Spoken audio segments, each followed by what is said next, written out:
CPB ভবনের সামনে উত্তেজনা বিরাজ করছে।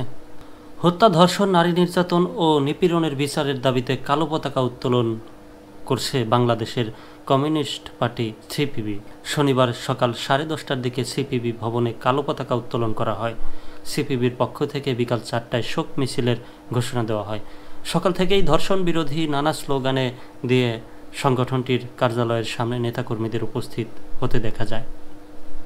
এদিকে হত্যা, ধর্ষণ, নিপীড়নের বিচার দাবি এবং স্বরাষ্ট্র উপদেষ্টার অসাধারণ দাবিতে গণমিছিলের কর্মসূচি দিয়েছে বামপন্থী 8টি সংগঠন।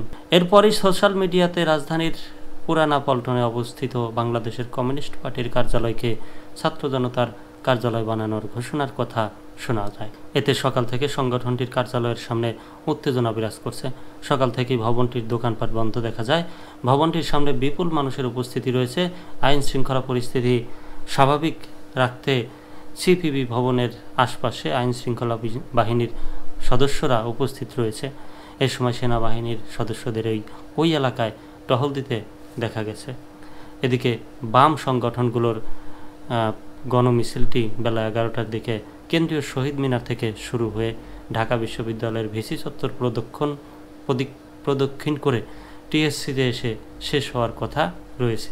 তবে ঘোষিত 8 সংগঠনের অনেকেই এই গণমিছিলের সঙ্গে জড়িত নয় বলে বিজ্ঞপ্তিতে জানানো হয়। ভবন দখলের একটা কথাবার্তা বা চিন্তা ভাবনা চলছে, সেজন্যই সিপিবি ভবনের সামনে উত্তেজনা বিরাজ করছে এবং লোকজন জড়ো হচ্ছে।